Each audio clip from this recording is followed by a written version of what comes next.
3 ম্যাচের ওয়ানডে সিরিজে বাংলাদেশকে 3-0 ব্যবধানে হারিয়েছিল ওয়েস্ট ইন্ডিজ। তবে টি-20 সিরিজে উল্টো পথে ক্যারিবিয়ানরা। সিরিজে প্রথম ম্যাচে বাংলাদেশের কাছে 7 রানে হেরেছে ওয়েস্ট ইন্ডিজ।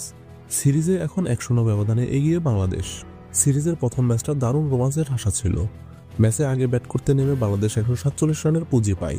পরে জবাব দিতে নামা ওয়েস্ট ইন্ডিজের রানের লাগাম টেনে ধরেন টাইগার অলরাউন্ডার শেখ মেহেদী হাসান। টপটপ উইকেট হারিয়ে 61 রানের মধ্যে 7 উইকেট হারিয়ে ফেলে ওয়েস্ট ইন্ডিজ। এইটুকু দেখে মনে হচ্ছিল নিশ্চিত জিতে যাচ্ছে বাংলাদেশ।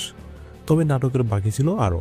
রবম্যান পাওয়েল এবং রাদারফোর্ডের দারুণ এক জুটির সুবাদে ম্যাচে ঘুরে দাঁড়াতে শুরু করে ক্যারিবিয়ানরা। খেলার মোড় ঘুরিয়েও দিয়েছিলেন অনেকখানি। শেষ 18 বলে দরকার ছিল 20 রান। নিশ্চিত জেতা ম্যাচটা ওয়েস্ট ইন্ডিজ হেরেছে টাইগারদের দুর্দান্ত ডেথ ওভার বোলিংয়ে। 35 বলে 60 রানের ইনিংস খেলেন অধিনায়ক পাওয়েল। ম্যাচ শেষে হতাশা ঝরেছে ক্যারিবিয়ান অধিনায়কের কণ্ঠে। ম্যাচ পরবর্তী সংবাদ সম্মেলনে পাওয়েল বলেন, এমন হার হতাশাজনক।